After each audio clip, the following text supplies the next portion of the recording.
This is the first story told from the perspective of a child who lost a parent. He's written a book On 9/11. on 9/11, right? The terrorist attacks. Matt Bocchi joins us. The name of the book is called Sway. Hey, thanks for coming on with us, Matt. Hey, Matt. Hey guys, thanks for having me.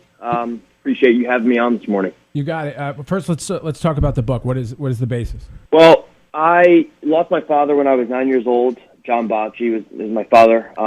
He worked in the World Trade Center in the North Tower at Cantor Fitzgerald. And growing up after 9/11, I didn't know too many things regarding his death. I simply knew that he died 9/11, and I didn't know what. So I embarked on a quest to try to figure out what exactly happened to him. And that's how I kind of grieved and dealt with his death. So my questions and incessant search led into a sexual abuse from a family member through marriage. And after that, I began using drugs and alcohol to cope with my symptoms and my feelings. And eventually I got sober and I began working through those traumas. And I'm trying to tell a story that both inspires and instills some hope in people. Your situation is so interesting and particular because even if somebody who is young loses a parent unexpectedly, when they go to find those answers, they're not typically running into one of the most infamous, and tragic events in American history. So when you're old enough to comprehend, you're told the story and you're old enough to comprehend it, that had to be a heavy impact. Yeah, I mean, the bottom line is, even, with such a sensationalized event each year, we are constantly reminded, like, if I didn't even want to look at those videos and those pictures, which I don't do anymore voluntarily, but if I didn't want to look at all that stuff, every single year on the anniversary, I'm reminded of that. So like you said, people who lose a parent in another way, they don't have to be watching the videos of how their loved ones perished. And so as I got older, it became a little bit easier to deal with and understand. But as a kid, I didn't realize the true severity of what I was seeing on TV and what I started to research and how crazy and surreal and simply like out of a movie that day really was, in a sense. Would the anniversary trigger your alcohol and drug issues? Would you have particular difficulties on that day? In the past, yeah, of course. On certain days, I describe it actually in one scene of my book. I used drugs before opening up I snorted a few painkillers off my laptop before wiping off the laptop, opening it up, and then searching these same videos. And ironically, too, for me, at that point in time, I knew how my father died.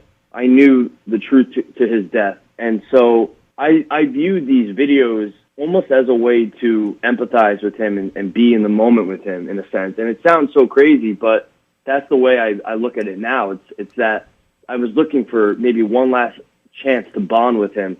And unfortunately, it required looking at that stuff. But now I'm over 5 years sober. Congratulations. Thank you so much. I appreciate it. Now it's, for me, I remember my father the way he'd want me to. He wouldn't want me to be looking at this stuff and harping on his death especially. He'd want me to be remembering and glorifying his life. So he lived a short life, but he lived a great one, and he had an impact on many people. And so that's what I'm trying to do now. And for me, it's important to remember that and keep his memory alive in the way he'd want to. And that's what he'd want from me. He wouldn't want me to be miserable looking at this stuff. He'd want me to be happy and live a flourishing life. Matt Bocchi, author of the book Sway, lost his father tragically on 9/11. I'm not sure, I don't want to overstep my bounds, but I wanted to ask about something you said earlier.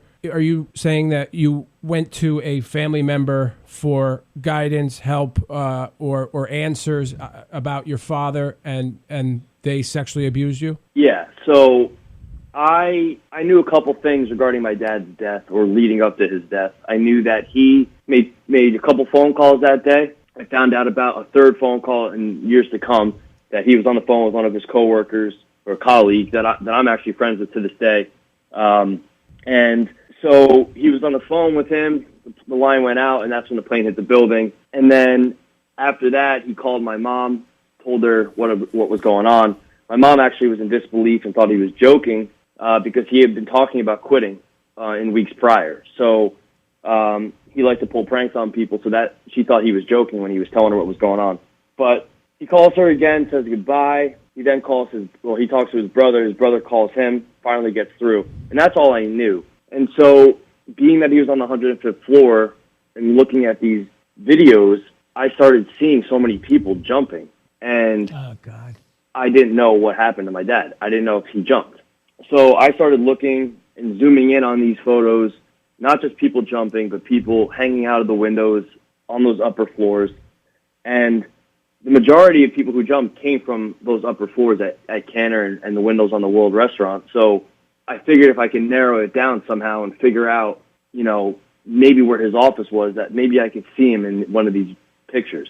So after asking a multitude of family members, did my dad jump, and being told the same answer, no, an uncle through marriage tells me, yeah. Eventually he tells me, yeah, your dad jumped.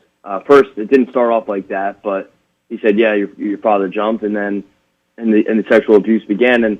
And almost in a surreal moment, my thought process throughout that was wondering what my dad experienced in those final moments for jumping.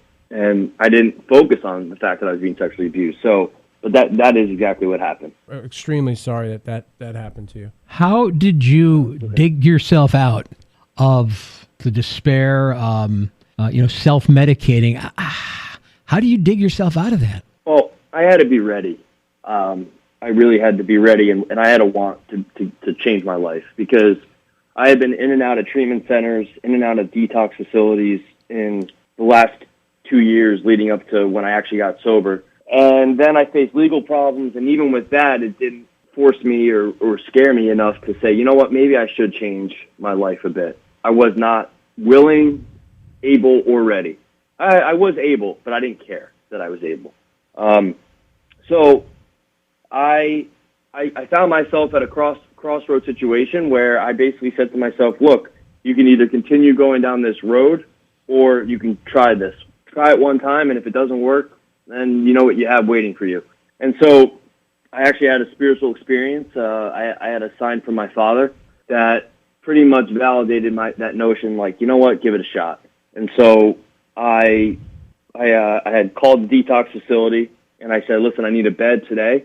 They said, we don't have one today. We can get you in Friday. And it was on a Wednesday. And I said, please book that bed for me. I need it. And they said, no problem.